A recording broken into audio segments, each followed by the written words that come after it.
It is my pleasure to lead us into the second session of the day, Community Economic Development. We are grateful to the Hilanganisa Institute for their generous sponsorship of this area of focus. Let's now hear from the Executive Director, former Vice Chair of Global Fund Civil Society Principal Recipient Network, Bongiwe Ndondo. Bongiwe, over to you.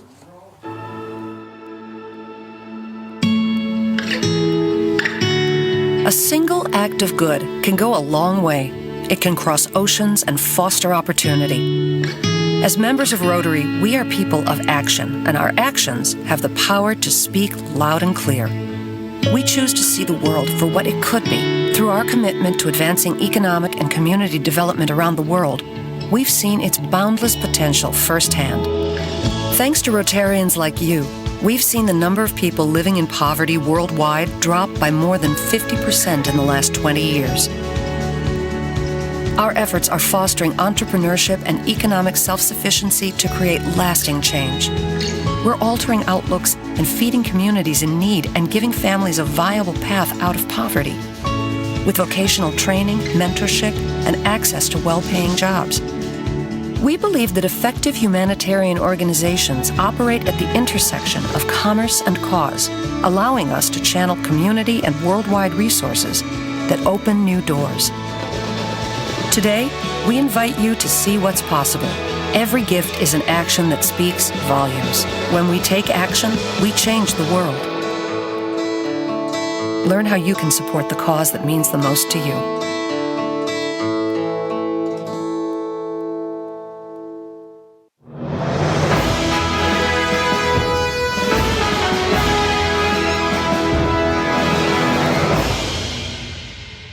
Good morning, good evening, depending on which part of the world you're in. It's really a great honor to be part of an important conversation about what we've all started calling the post-COVID world. The COVID pandemic alone would have left us with a public health crisis and a social crisis.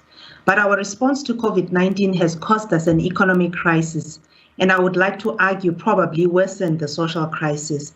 I emphasize this because we had options on how we respond to the COVID pandemic. And as we saw, different countries took different approaches.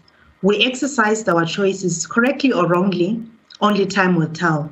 But in the immediate, we need to continue to navigate out of this crisis. And again, as a nation, we are faced with options, and history will judge us by what options we choose for our recovery.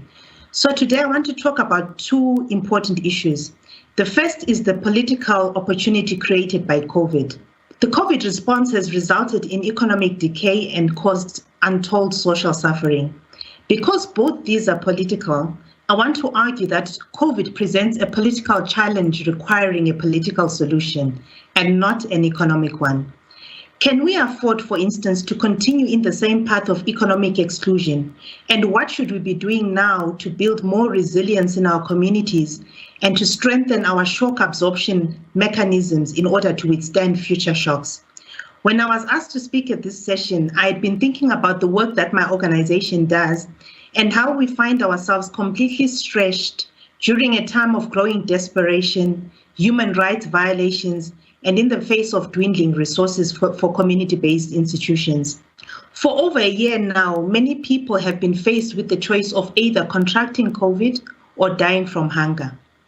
In the education sector, and I choose the sector deliberately because it is the engine of our future economies, private schools have continued to teach both face-to-face interactions because of their ability to social distance or virtually because of access to technology.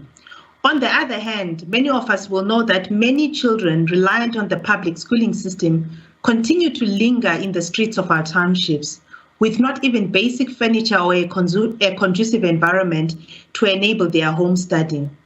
At a regional level, could this be the opportunity to consider Africa's vaccine manufacturing capacity to help us deal with the vaccine inequity and vaccine nationalization we are seeing today, where rich nations have bought off all the vaccines from the shelves, many of them procuring way more than their populations actually need, while poor countries remain without?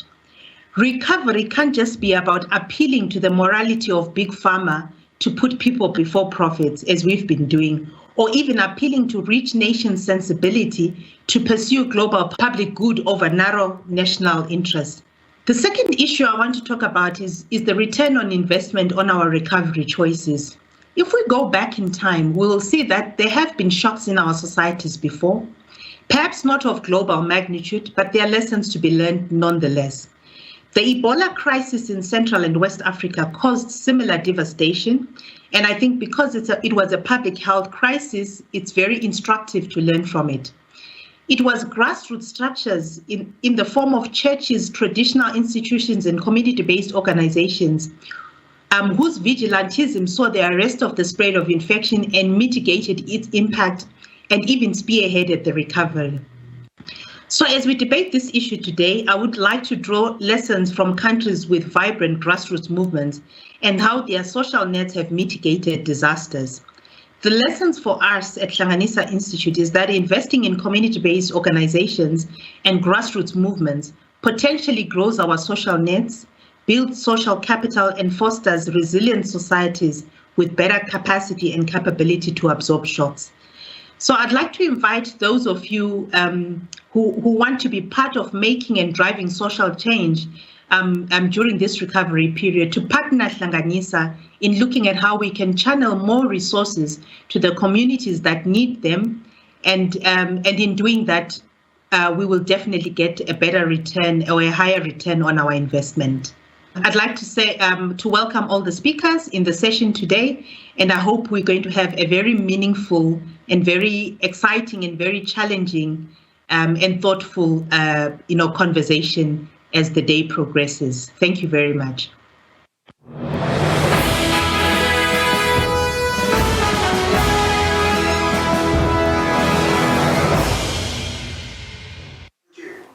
It's now my honor to introduce Past District Governor Gita Manik, who will be moderating the next session, one of those exceptional women on the continent. Past District Governor Gita is a major donor and member of the Art Club Society and is currently serving as one of 16 trustees of the Rotary Foundation. The foundation supports projects of 35,000 Rotary clubs in over 200 countries, and each year awards some $100 million in grants. She's an entrepreneur, a businesswoman, and I hand over to Trustee Gita Manik.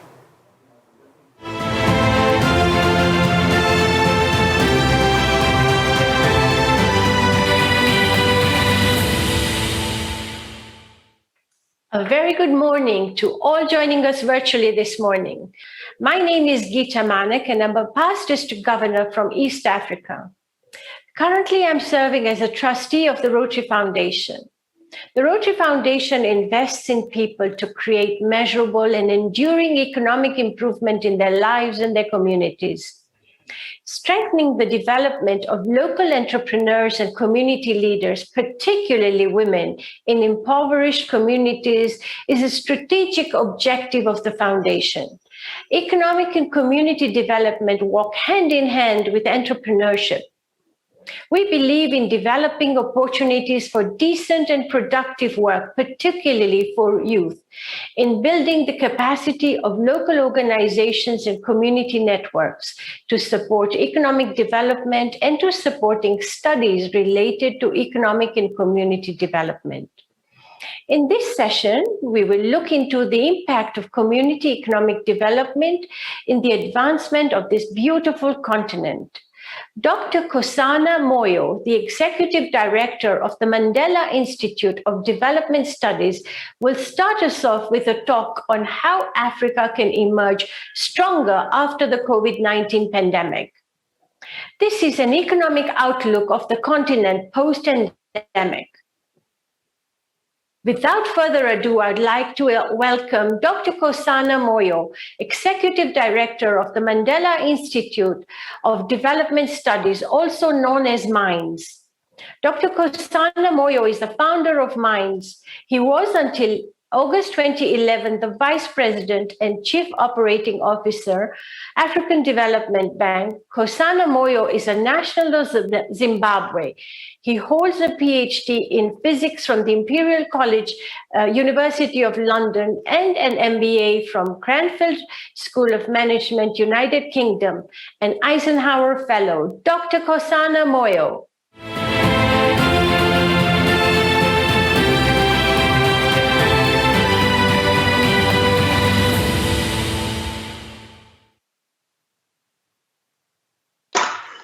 Gita, thank you very much for that generous introduction.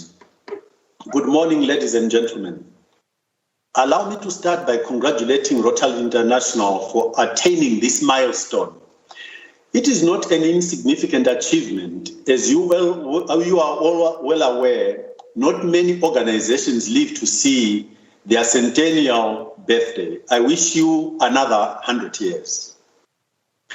I must confess that although I've been invited on previous occasions to address Rotaract events in particular, it is the first time that I've taken time to actually look at your website in order to gain a better understanding of what the organization is about.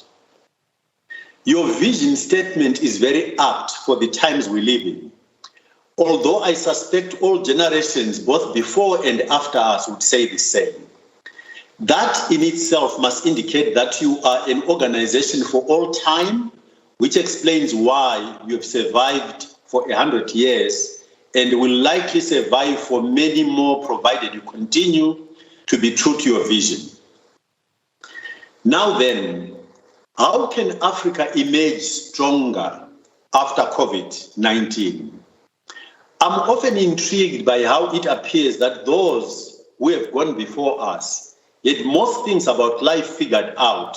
And at the same time, it appears that humanity is self-absorbed in wanting to claim that recasting things in different formats and language is progress.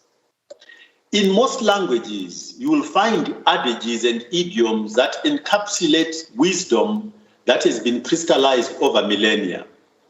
This morning, I want to attach my observations to two of these adages. That is, when one door closes, another opens. And there is no cloud without a silver lining. Let me be clear that even though these observations are out there as pieces of wisdom handed down by the generations before us, all too often we are incapable of seeing the opening door or the silver lining. We tend to get fixated with the closing door and the clouds. So the first point I'll make then is that for most of us, it takes training, deliberate training of the mind to develop an instinct for looking for that opening door or the silver lining. I'm also sure that this inclination comes naturally to a few lucky ones amongst us. Insofar as COVID-19 goes, there are certain facts which create a context or backdrop against which we should be looking for the opening door or the silver lining. I want to suggest that the main factor in this case is globalization. The phenomenon of globalization has created certain circumstances that call for adjustment to be made in order to relieve tensions in the global society and also to mitigate some risks that have resulted directly from that process. The tensions and risks are the clouds within which we must identify the silver lining. Globalization led to the ease of movement of people, goods, services, and the capital on a global scale, which in turn made it possible to create very concentrated value chains so as to extract maximum value from the resulting economies of scale. At the same time, the movement of people has created real challenges in the global governance of health. I have fairly radical views on what I think should happen on that front, but I think that conversation is better left for another day. What we now realize is that an over-concentration of value chains resulted in a vulnerability that led to difficulties in the supply of protective personal equipment when COVID-19 hit the locations where these global factories are situated. As in most natural phenomena, this should be seen as an overshoot that needs to be and can be corrected. It is in the correction of this overshoot where the opportunities for Africa reside. I believe there is a unique window of opportunity for Africa to participate in the de-risking of the over-concentrated global supply chains. Clearly, there are conditions that would need to be met for this to happen.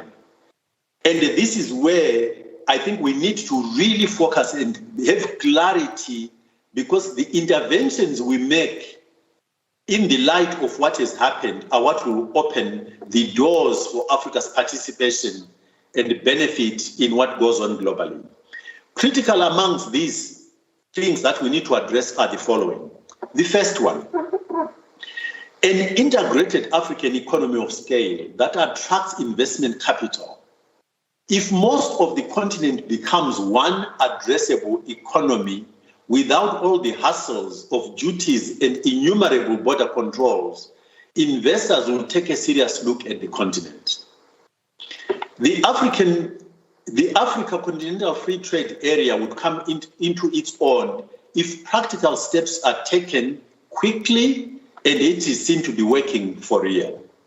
Then, as the world reconfigures the manufacturing centers, Africa can present itself as a serious option for the location of these newly configured value chains for becoming part of the almost factory for the world. Number two, a change in mindset is needed, away from the fixation with ownership to a comfort in hosting and regulating instead. Ownership raises the burden of financing the investments necessary. Hosting and regulating, on the other hand, removes that burden, allowing things to happen faster. I feel there tends to be an over-exaggeration of what are deemed to be sensitive areas of operation, resulting in demands for local ownership that simply gets in the way of those with capital investments. This oversensitivity needs to be addressed so more space can be freed for those with capital to then come and invest. Number three, infrastructure fit for purpose is necessary across the board. Transport, ICT, energy, water and sanitation, health and education, to facilitate movement of people and goods and to enable the use of modern manufacturing methods. If the mindset shift referred to in two above were to take place, i.e., away from a fixation with ownership to hosting and regulating instead, capital for the infrastructure required build out that is needed would easily be raised. What Africa should rather focus on is financial products that de-risk the investments by private sector in case of need, and guaranteeing minimum returns for the investments in question. Number four, somewhat related to the fixation with ownership, there is also an issue of price controls. The truth of the matter is that for most African consumers, access is more of an issue than cost, and that cost is best managed through competition rather than through price controls and regulation. A market economy, by and large, should be regulated through supply and demand. Regulation against monopolies and oligopolies will largely be more effective in protecting the consumer than legislated price controls. For a while now, returns on investments globally have been a big challenge for those with excess capital. COVID-19 has led to huge borrowings by most governments that could afford to borrow. They've taken advantage and benefited from interest rates that continue to be at historically low levels. it is very unlikely that the policymakers in these heavily borrowed countries will institute policies that lead to significantly higher interest rates anytime soon. That means these markets will continue to be quite uncompetitive insofar as returns on investments are concerned. That is exactly what Africa needs so as to stand out as an attractive destination for private sector capital. In conclusion, then, it is clear to me that provided Africa understands the forces at play as a result of globalization to date, it can participate in easing some of the stresses that have arisen from an overshoot of the globalization process. To be attractive as a shock absorber, Africa would have to address the market fragmentation of the continent, the infrastructure deficit, relax its tendency to prescribe ownership or shareholder structure of investments, change its approach to the pricing of goods and services to a market rather than a regulated approach. And lastly, I would suggest that developing financial instruments that provided a floor to the returns on investment is an incentive to investors. If necessary, this could be done with profit sharing, a profit sharing formula on the upside for it returns above a certain level. I believe this would be quite reasonable as a quid pro quo for the downside protection provided by the continent.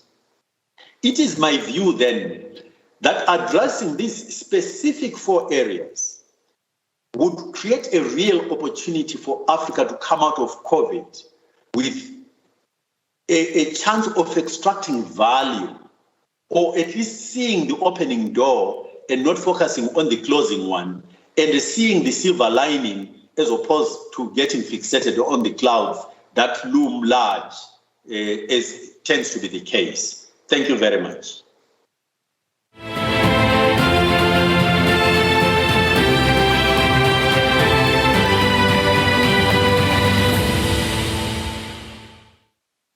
Thank you so much for that insightful talk, Dr. Moyo. Your words are echoed in the projects of minds, runs through the continent, particularly the programs on economic and regional integration, which states that for Africa to attain the levels of economic growth and development needed to uplift its populations, at a minimum 2 critical actions are required. Firstly, the need for greater integrated partnerships within countries between the private, public, and civil sectors. Secondly, much higher levels of regional and continental integration are required to nurture and drive increased intra-Africa business transactions, particularly in trade and investments.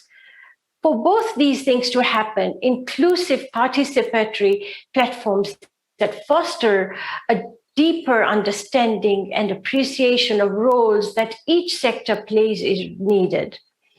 Perhaps it is through these words, Dr. Moyo, that we recognize that our emancipation is through our unity and through collaboration. Speaking of collaboration, here to speak to us about the power of partnerships, please help me welcome John Hugo, Secretary General and CEO of Rotary International. From 2004 to 2009, John Hugo was Vice President for Operations and Compact Development for the Millennium Challenge Corporation, a United States government agency established in 2004 to deliver foreign assistance to the world's poorest countries.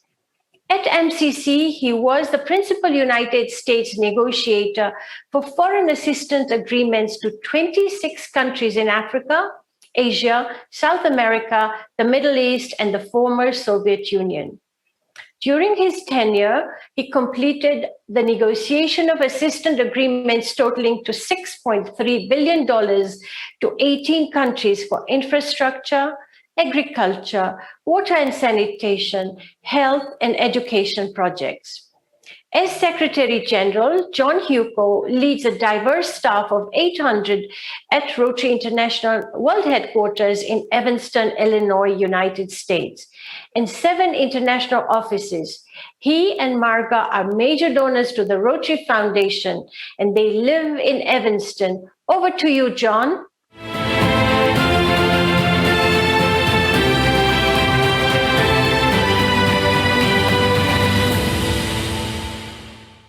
My fellow Rotary members, 100 years ago, the Rotary Club of Johannesburg was born, the first in Africa, and a milestone for the Rotary movement. And I know the last year has not been easy. None of us knew at its beginning that we would be facing the challenges of the coronavirus pandemic and widespread social and economic turmoil. The members of Rotary clubs in Africa have proven throughout its history that they never give up. They have proven that they will fight for those in need, even in times of upheaval, to make a difference. And for addressing world health challenges such as fighting coronavirus, Ebola, or helping eradicate malaria and polio. And Rotary has a bright future in Africa, in which almost 60% of the population is under the age of 25. This is a tremendous resource of dynamic young people eager to make lasting change. Leaders like Paul Musaho of the Rotary Club of Nakivale organized a Rotaract Club in a Ugandan refugee settlement. In 2018, Paul was recognized with 6 other Rotaractors and Rotary members aged 35 or under as Rotary People of Action Young Innovators at the Rotary Day at the UN event in Nairobi, Kenya.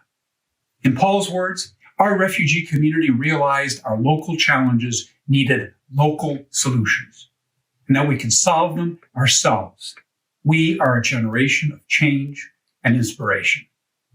How do we translate the energy of our network into sustainable economic development? Well, you don't need to look far, because I think a great example is found in the work of DG Anne-Marie Mostert, District 9400. And Anne-Marie's story is important because it's about addressing one of the major obstacles to economic development, not just for Africa, but for the world. And that obstacle is the gender gap, the burden of economic inequality and gaps in economic opportunity for women. Some reports estimate that if women played an identical role in labor markets to that of men, this would potentially add 26% to the global GDP. So what does gender equality mean at a national or local level? Well, in Anne-Marie's case in South Africa, it means empowering women and children through structured skills, sustainability, and enterprise development initiatives.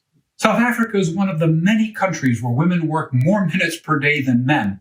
And all this compounds existing inequalities as women have a lack of access to important assets like financial loans or lack of secure access to land rights.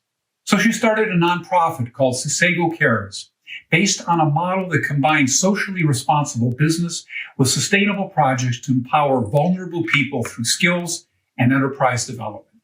Sisego has enabled women to start their own bakeries, gardens, sewing projects, libraries, and other small enterprises to boost their sense of self-worth, lift themselves out of poverty, learn transferable skills, and transform their communities. With help from a local Rotary Club, she was able to launch the Zandtru Bakery in Johannesburg, a self-sustaining micro-enterprise powered in the beginning only by a solar oven, which can cook great quantities of food to feed many with no fuel costs. The facility trains entrepreneurs seeking to enter the formal economy. So this gives you a template to form new partnerships and address the obstacles to economic development and empowerment that you know about in your communities.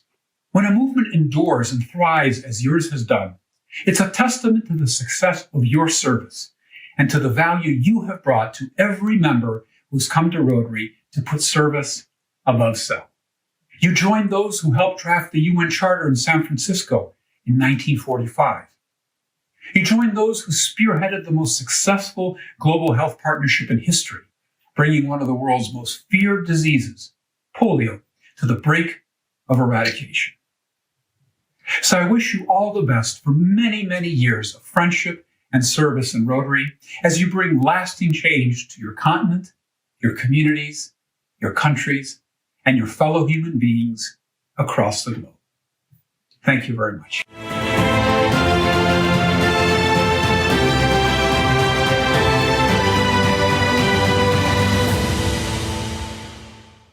Thank you, John. Let us heed the call and look to collaborate more and partner with each other in order to move this great continent forward. And now I'd like to hand over to District Governor Patrick Obath, District Governor for District 9212. Patrick will be chairing and moderating a panel session on strategic community economic development for poverty alleviation. District Governor Patrick Obath, over to you and the panel.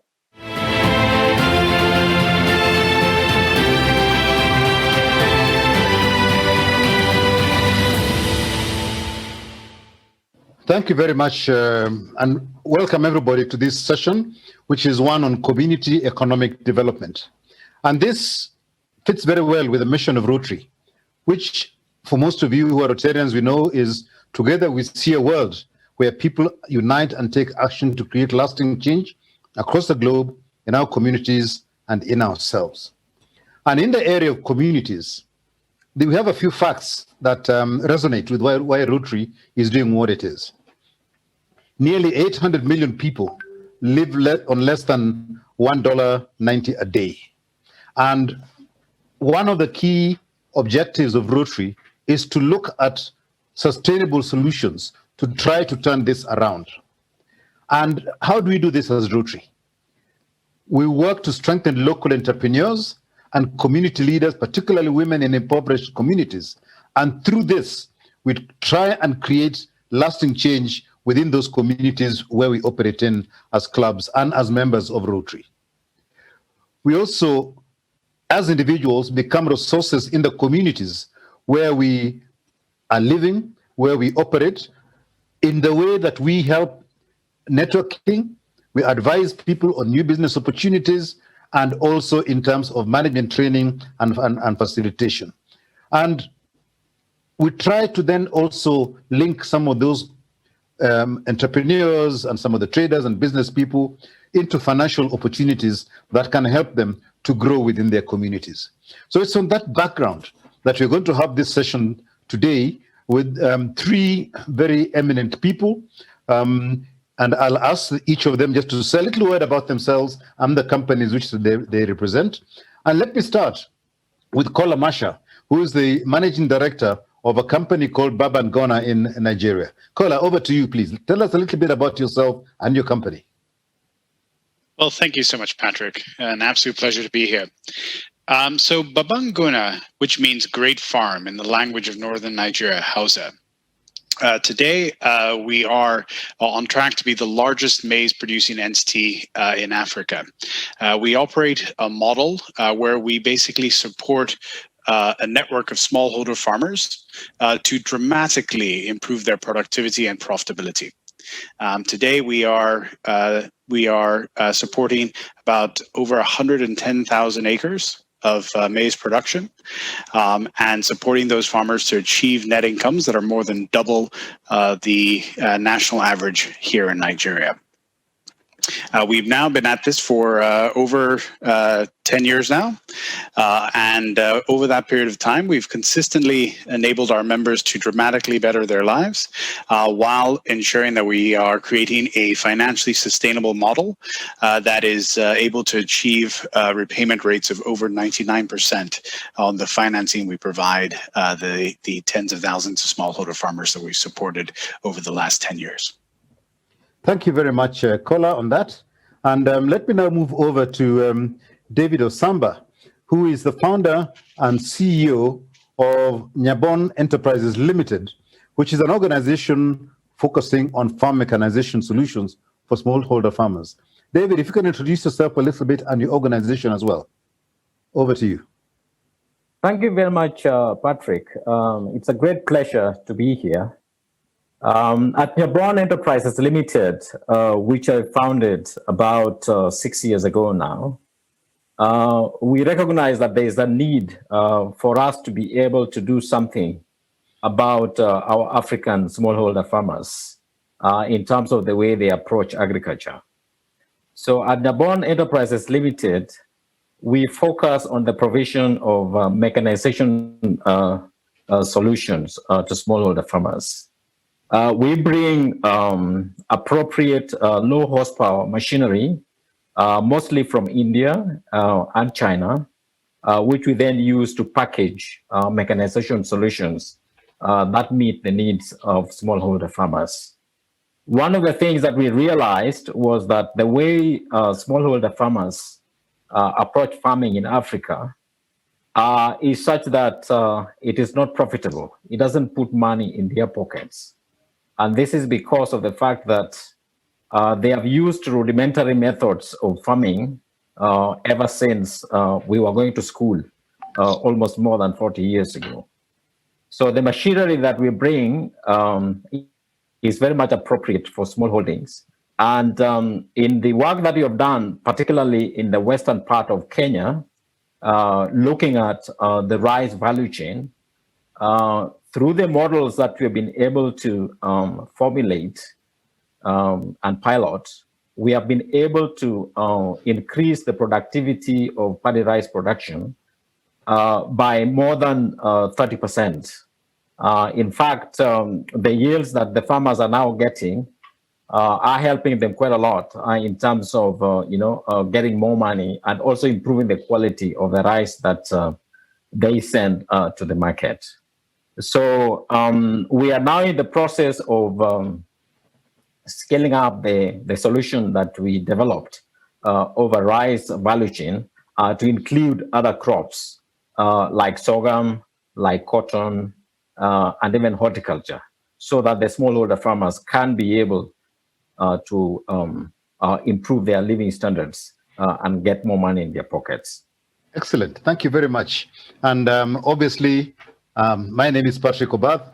I am the District Governor for Rotary District 9212, which consists of Kenya, Ethiopia, South Sudan, and Eritrea, and I'm based in Nairobi.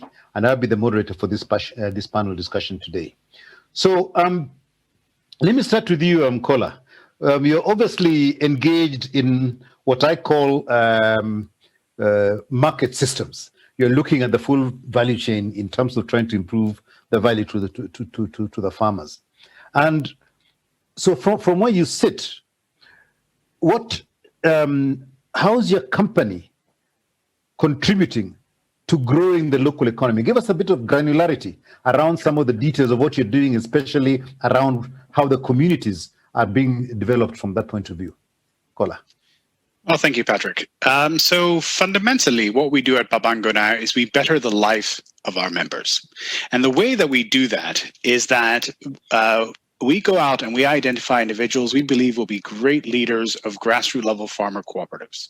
And we support them to basically build these mini farmer groups. And we support thousands and thousands of them today. Once these groups are formed, we then support them with a holistic package of products and services, beginning first and foremost with training on how to unlock their leadership potential, training on how to all the members on how to migrate from a subsistence to a commercial mindset, and finally training on how to become better farmers. The second service and most important service we support is financing. So we provide the farmers a comprehensive end-to-end package of financing to enable them to access the full suites of products and services that they need to optimize their yields. And then the third step is now that financing comes 100% in kind in a holistic package of inputs, everything from the highest quality seeds and a full set of other inputs to an individual that visits their farm every 2 to 4 weeks to give them advice and guidance, all the way down to harvesting, where we provide them the empty bag, the needle and thread to package up their product. Finally, the fourth service we provide is we actually help them harvest their maize. Today, we have an installed capacity of harvesting equipment that can harvest over 400 tons per hour. That we then move those grains from their farm to our storage locations. We've invested now in over 100,000 tons of storage capacity, where we store those grains for our members and enable them and unlock financing for them. So they basically aren't under pressure to sell their grains at harvest, but they're able to get money in their pockets. And then over the next 9 months, we then help them sell those products to get the best value that they can. So by providing this complete suite of end-to-end services, we're able to impact all three levers of net income for a smallholder farmer. We're able to reduce their costs, increase their yields and volume, and then help them get better prices for their produce. And it's because of the impact on all three levers of net income that we're able to have a dramatic impact on their net income, typically enabling members to achieve net incomes that are double the national average. And finally, one of the other critical things that we've seen with members that have been with us now, as I mentioned, we're now in our closing out our first decade, is over time, they're able to grow their land holdings. And it is through this growth in their land holdings that you get this incredible multiplier effect on their net income. So you can imagine a farmer that is farming maybe 1 hectare. If we now double their yield on that 1 hectare, we just doubled their net income. Now, if we take them from farming 1 hectare to say 3 hectares, we now increase their net income 6-fold in total. And that type of increase in net income is truly, truly life-changing. And we've been able to do this now. This year, we'll be rounding out cumulatively supporting nearly over 150,000 smallholder farmers. Thank you very much, Kola. Let me just sort of then take on a supplementary question to that. How did you start? Because that's really what a lot of people in Rotary will be looking at in terms of we're doing a lot of small projects, but how do you build them up to scale? Well, I think first and foremost is ensuring that you begin with a structure that you know you can scale with. So for us, when we started, the problem we were trying to solve was basically, we believe hands down, the greatest challenge facing our continent today is rising insecurity. And this is driven by an underlying cause of a dramatic growth in youth unemployment. We firmly believe as oxygen is to fire, so are unemployed youth to insecurity. And so our objective with Babangona was to, when we started in 2010, was that by 2030, we'd be able to support close to 10 million smallholder farmers through our efforts. So everything we did was under the idea of how do you make this scalable? And so by doing that, we started exceptionally small. We started with literally 1 farmer on 1.5 hectares. That was myself. From there, we went into our first season of supporting just 100 farmers. But what we did was then we ensured that we invested a tremendous amount of effort in technology, where fundamentally most people look at Babangona and think, oh, you're an agricultural company, or maybe you're a financing company. But fundamentally, we are actually a technology company. We have, today, we have the single largest technology team dedicated to smallholder farmers on the continent. I think we've put out over 40 applications in the last 18 months, supporting a full suite of activities that we do. And so that is how we're able to scale, right? Because even in the depths of the challenges we faced in the last 1.5 years with COVID, the organization has been able to triple in size because of our investment in technology. Yeah, so David, now over to you as well. Can you tell us too, from your point of view and your company, where did you start from, and how are you sort of impacting on the communities where you're operating in? David? Yes. So thank you very much, Patrick, for that question. So Nyabon Enterprises Limited was started around 6 years ago today. And it was started because of a need that we saw amongst smallholder farmers in Africa who typically have small holdings. And some of these farmers actually have holdings even which are less than 1 acre. If you look at Kenya, for example, more than 70 to 80% of the food that is produced in the country is actually produced by smallholder farmers.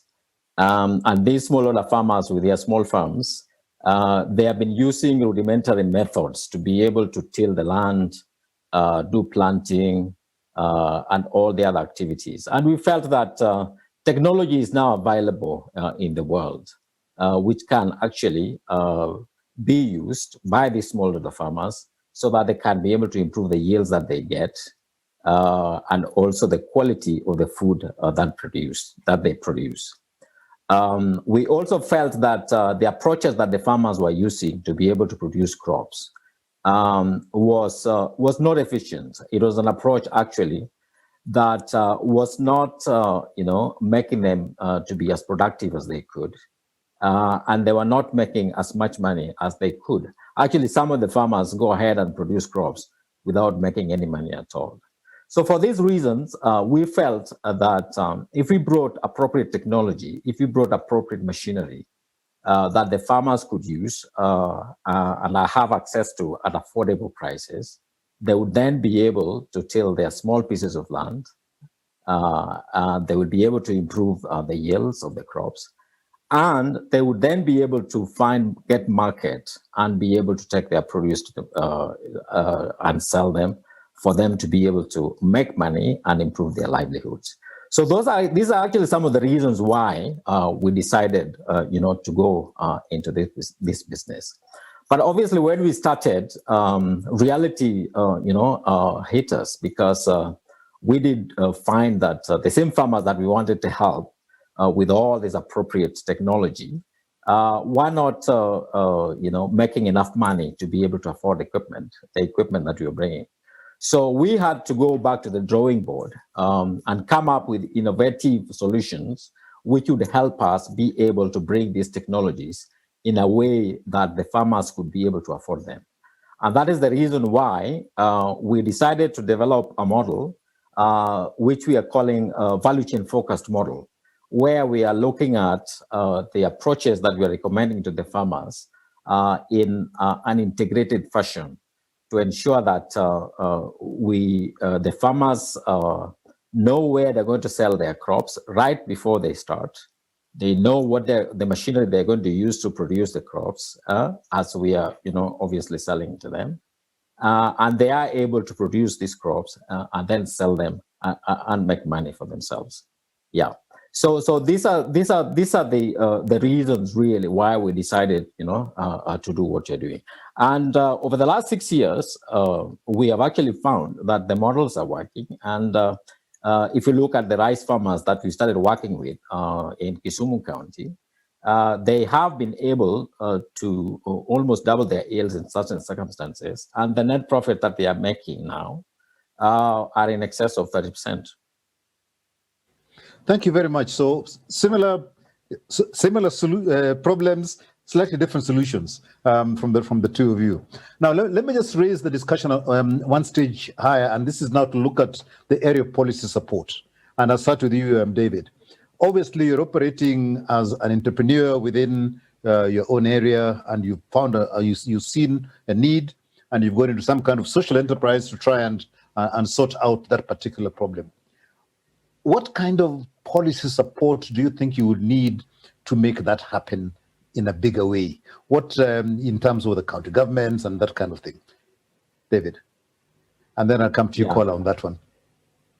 Yeah, so thanks, Patrick, for that. I mean, I think one of the reasons why our smallholder farmers have not been as successful as they can be is really the lack of enabling policies that would help them improve the approaches that they are currently using for farming. So what do I mean by this? One of the biggest enablers that we have identified, is lack of market. Farmers produce a lot of crops, and in many cases, a lot of these crops actually go to waste, or they end up being sold at very, very low prices. So if we could have approaches where the market is assured right from the start when you're selecting the seed that you're going to plant, that will help the farmers quite a lot. Yeah, we know that because of the experiences that we have had in rice. Yeah, so market really is key, and if government could come up with policies where farmers had easy access to market, that would help quite a lot. The other policy intervention where government, either local or at country level or at central government level, could really help is in the area of affordable finance. Clearly, each and every farmer or anybody else who wants to do any business would require working capital. And farmers find it extremely difficult to be able to get working capital, to be able to do production, to pay for farm inputs, to pay for services, etc. So if enabling policies could be put in place to help the farmers afford accessible working capital, that would really help. And the other area, which is also very, very important, is in terms of infrastructure. A number of the areas where farming happens, and again, if I look at our experience with rice, the infrastructure that is available within the schemes is actually not very conducive. And if this could be improved so that the farmers could have easy access to water, they could be able to have better road access. This will also help in terms of improving the quality of the crops that they produce, bring ease in terms of taking these crops to market, etc. So these are really some of the key policy interventions that could really help. The other one, just before I stop, would be, strengthening the cooperatives, because we have realized that for farmers to be more effective in the way they approach, production of crops and marketing, they actually need to organize themselves into some kind of collectives. And the cooperative movement has proved where it succeeded to actually be very, very beneficial to farmers. But if you look at the experience in Kenya, most of the cooperatives are weak. So if policies could be put in place to basically strengthen these cooperatives, that would help a great deal. Thank you very much, David. And Cole, I'll slightly modify that for you because you're in a different space completely as an organization. You've got your value chains, you go through to market, you're able to bulk up, you're able to store and keep up. So you're doing a lot of the back-end support to the farmers. But as an organization that is involved in working with large communities, what are the policy challenges you have in terms of working with all these communities vis-a-vis the government support that comes to other communities that you're not working with? Kola? Well, thank you, Patrick. So I think with regards to the community side of things, more broadly, what I would say is, I spent a little bit of time in government as a senior advisor to the Federal Minister of Agriculture, and from that experience, I recognize that there are very good people in government. The challenge that they often have is they have limited bandwidth, and there's so much to do. And from that experience, I recognize that I really, when you're looking to provide for government to make policy recommendations, you want to think about what are those policy recommendations that would be the easiest for them to implement and have the largest impact due to that bandwidth constraint. And so for us, I think it really comes down to two key things. The first, which David talked about, which is infrastructure. But I want to be very specific on infrastructure. For me, it's rural roads. Right? At the end of the day, study after study has shown that basically if you're able to improve the rural road network and shrink the travel time for a community to a major, let's call it a hub city, there's a dramatic increase in yield. Why? Because you are basically, when you have bad roads, you're increasing the cost to get inputs into that community. And when you have bad roads, you're increasing the cost of getting the produce out. So by just fixing those roads and shortening that travel distance, you're basically getting them cheaper inputs and helping them sell their products for better prices. And so that has a tremendous impact on yield.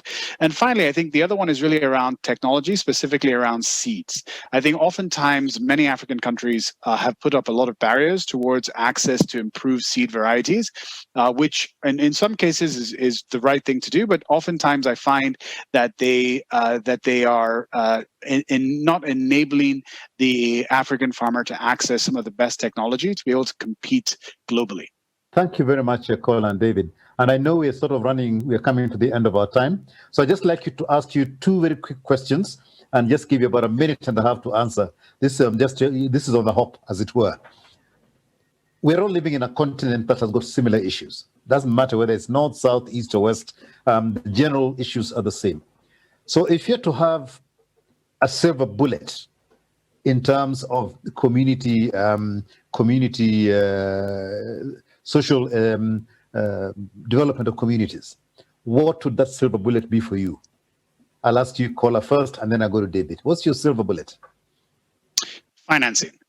Fundamentally, lack of access to financing inhibits, you talk about people with making $1.90, and then you now to ask them to invest $400 to $500 per hectare to get good yields. It's a non-starter.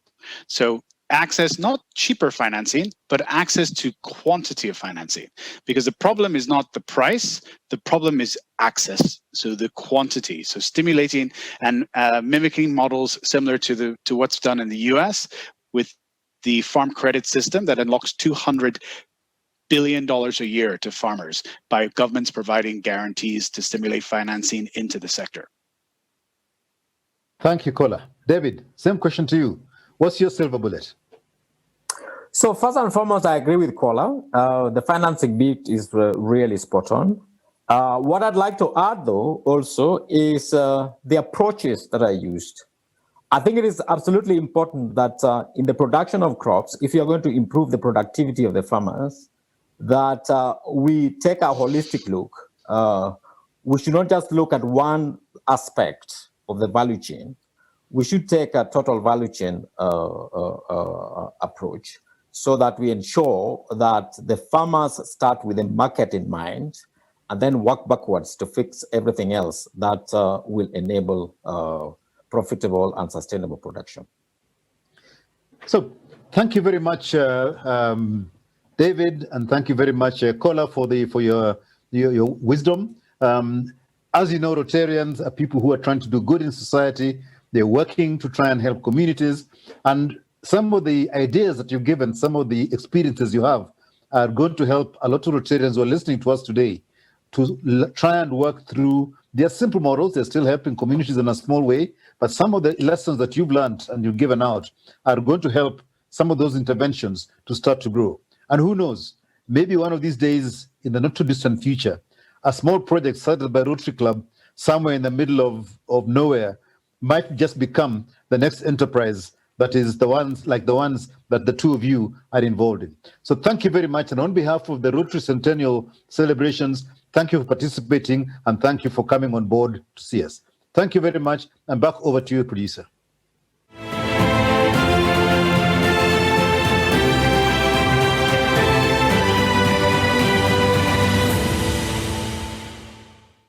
Through our collaborative integration and partnership, let us set about to establish workable platforms such as high-level dialogues between public, private, civic, and youth leaders with the aim of creating better acquaintance between participants, sharing of experiences, developing complementary perceptions of Africa within the global context, and more importantly, rekindling the spirit of African solidarity on a post-colonial agenda.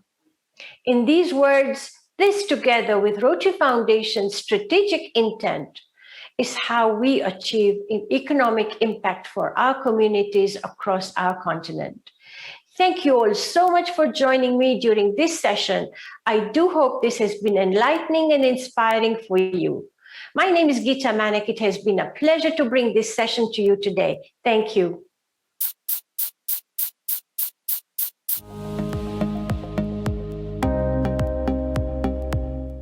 Well, I was an exchange student almost 3 decades ago as a long-term exchange student through Rotary International. Never in my wildest dreams did I think I would return almost 30 years later to come back and serve in the community. But in doing so, I've been able to find a platform and a voice into the Rotary community and uncovered the opportunity to collaborate with the African Centennial, which is really just so significant.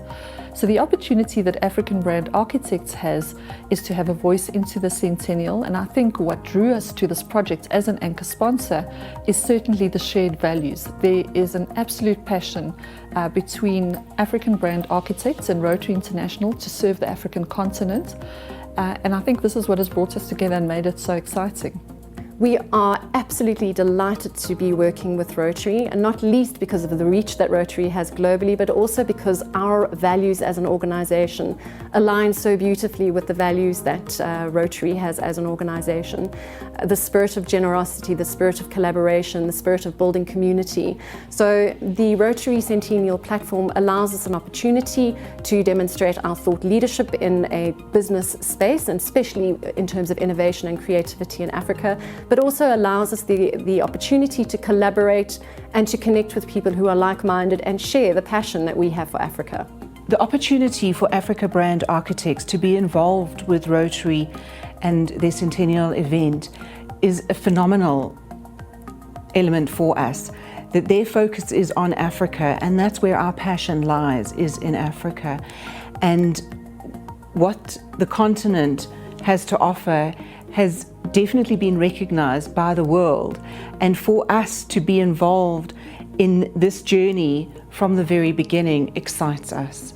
We see so much potential in what Africa has to offer the world.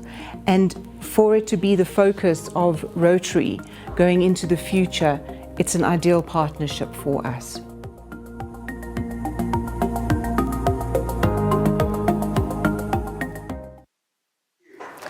It's all about partnerships, and did we hear it from Patrick Obas? Thank you very much, Patrick and Stella. That was an exciting session. It's really been great so far. I just want to remind our viewers that we have French and Portuguese interpretation and translation at this session. So those viewers from those countries should log into the languages they speak best. I would also want to thank RI for making the translation facilities available to us. Thank you so very much. Now, thank you, Gita. And now I would like to hand over to our District Governor 9210, Lucy Kasanga, for the awards and recognitions in this session. Over to you, DG Lucy.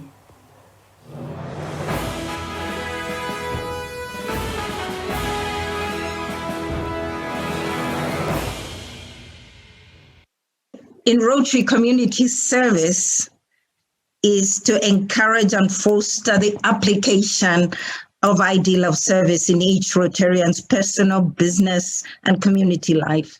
Fundamentally, one can say that Rotary is a philosophy of life that undertakes to reconcile the ever-present conflict between the desire to profit for oneself and the duty and subsequent impulse to save others.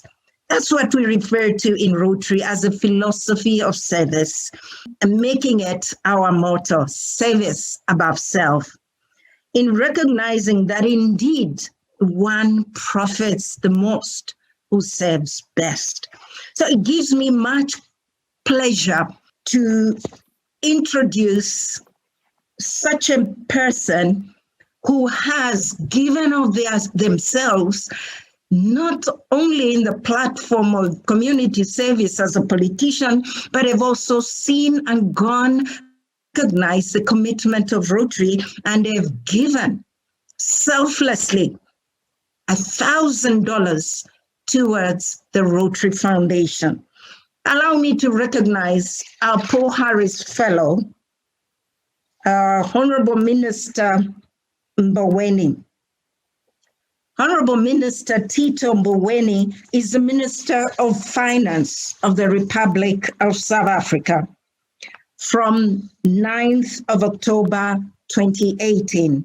He was Minister of Labor from May 1994 going on to July 1998, a landmark time for South Africa, and served under the first ever democratically elected president, our very own President Nelson Mandela. May he so rest in peace. Prior to his appointment as Minister of Labor, Mr. Mboweni was Deputy Head of Department of Economic Policy in South African National Congress. He also represented the ANC on several domestic and international platforms. He was the 8th governor of the South African Reserve Bank from 1999 to 2009. He joined the South African Reserve Bank in July 1998 as advisor to the governor. Mr. Mboweni obtained a Bachelor of Arts honors equivalent degree in economics and political science from the National University of Lesotho in 1985. And in 1987, he obtained a Master's Arts degree in development economics from the University of East Anglia in England. The Honorable Titus Mboweni is an honorary Rotarian member of the Rotary Club of Hertzberg, a village situated on the edge of the Great Escarpment in the Limpopo province of South Africa. What a great honor, sir.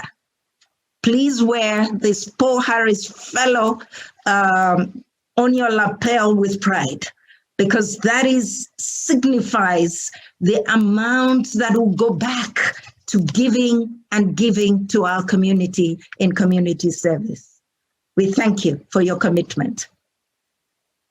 It's now indeed my honor and privilege to acknowledge the wonderful work of our panelist and the moderator.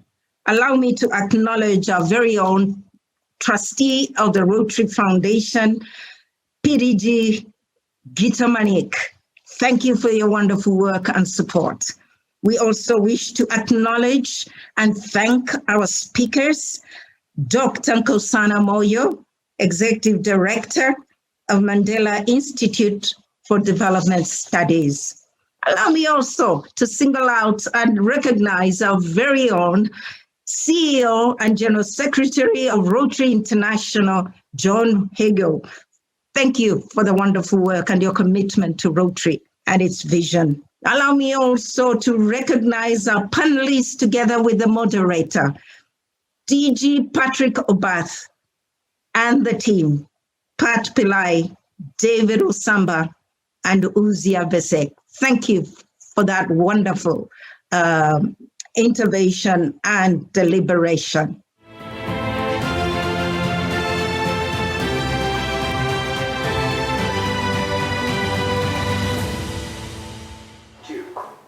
Thank you, District Governor Lucy, for this officiating the handover to the Honourable Minister Tito Mboweni. We are so proud. And this brings us to the end of our first focus area, and we'll have a short comfort break. We will be back at in about, say, 25 minutes. And but while we are away, just please visit the exhibition centre. Click on your left. Look for the icon Exhibition Centre. There's 50 exhibitors. Engage with them. There's wonderful programs. There are grant makers at the moment as we speak. And then I want to say that during this comfort break, we will also continue to play some goodwill messages and messages of encouragement from around the world. We very, very fondly want to thank everybody that contributed to those messages. So enjoy the comfort break, and we'll see you shortly.